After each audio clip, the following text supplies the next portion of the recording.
Chapter 15 is going to cover electrodes and potentiometry. So these are the introduction of our techniques to use electrochemistry as an analytical tool. So we're going to cover how do you make an electrode that actually does something, and various techniques that we're going to get with potential measurements. Those are voltage measurements. We'll look at some of the other analytical techniques in chapter 16. Right? So overview of our chapter, we're going to look at reference electrodes, indicator electrodes, what is a junction potential, how ion selective electrodes work. That's a really important chapter because that's going to get us, or a subsection that's going to give us an idea of how are we going to make probes that are going to be particular to a given ion type. We're definitely going to spend some time on the pH measurement with the glass electrode. That's an incredibly common measurement, super common tool in lab. You've used those repeatedly. We'll look at ion selective electrodes, using those, and then solid state chemical sensors. You see those in industry quite a lot where it's like, oh, we want to measure a building for a particular chemical that might escape during a production process. We want to get a sensor that's specific to that. Electrochemistry works really well for that kind of specific measurement. But here's an example of something cool you can do with electrochemistry is you can use that to sequence DNA by counting hydrogen. So the Human Genome Project, $3 billion to decipher the nucleotide sequences in human DNA for the first time. In the 90s, that was a really huge goal. We can pretty much do that commercially, right? 23andMe is an example of one of those companies that will go through. They will sequence your DNA. They're probably not going to do it as comprehensively as the Genome Project did, but it's a lot easier, it's a lot cheaper. We'll cover some of how they do that in our separations chapter later on. So the iron torrent sequencer is one creative commercial instrument that uses potentiometry to sequence human DNA. So the way this works is that there is a 2 centimeter by 2 centimeter chip, and it's got these tiny little wells that are etched into it. They're probably using ion milling or some sort of photo etching process. You take the DNA from a person, and then you're going to split it up into fragments. Each type of DNA fragment is attached to a different bead, and each bead is placed into a different well along with the enzyme DNA polymerase and primers. And so what that's going to do is basically start to make some copies. And it's now ready to start sequencing. Right? If you look at one of these beads in the wells, there's a bead and it's got some little DNAs on it, and that DNA is single-stranded.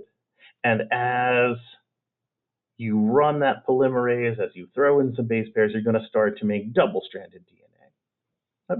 So it's containing one of 4 base pairs. If the base pair is the one that is required for the next position in the DNA in that well, the base is added. And when that happens, H plus is released into the well, causing the pH to decrease by 0.02.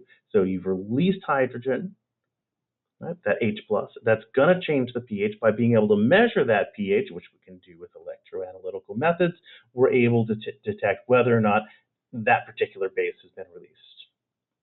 Right? So you can start to look at each well and say, okay, well, in this well, I know what the sequence is, and then the next one that I add in, that I'm going to go through an ACTG, sequentially add in different base pairs, I can read out which well is giving me an A at a given time. Right? The electric field transistor at the base of the well records the pH. So this is a voltage increase, so it's a potentiometric, potentio meaning potential, and metric meaning measurement. Right? If the base is not the one required for the next position in that well, the base is not added to the DNA, and no pH change is observed. It's going to stay constant. Shows no response. Right? So either you get a response or you get no response, and by going through and systematically changing which base you're adding at a given time, you can say, oh, well, I got a response for G, and then I didn't get one for A, and now I've got one for T.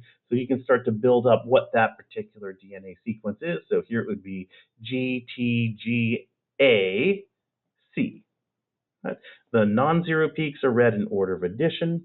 The computer algorithm stitches together the total fragment sequences from all the wells, and the complete sequence of the DNA in the original sample can then be read out. So let's go back to our traditional 2-cell setup. Right? You guys should be very familiar with this. So why don't we make a cell right? Using a specifically and specially configured galvanic cell that measures voltage that are going to provide chemical information about an analyte.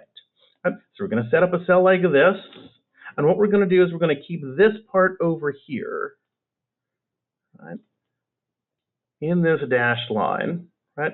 We're going to keep this the same all the time, right? And then we're going to be able to change this guy over here.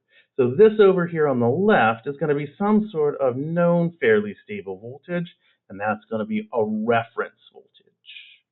Now, the species over here on the other side might have an electrical potential or reduction potential that is larger or smaller than our reference. So we can get a positive or a negative reading out.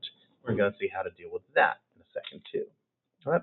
So on the left, we've got our reference electrode. It is a half cell with a fixed composition and has a constant potential. Right. So you'll notice that down here you've got some solid KCl.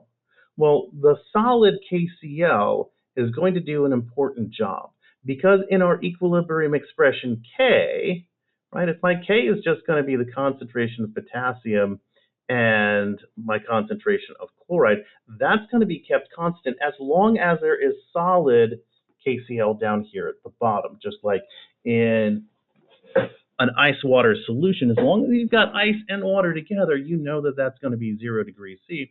As long as you have that solid KCl down there at the bottom, you're at saturation, which means that the concentration is going to be controlled by the KSP. And that's going to be the left-hand side, and it's going to include all of the salt bridge, right? So all of this stuff on the left in green here is going to be our reference. And then on the other side, we have what's called the indicator or the working electrode.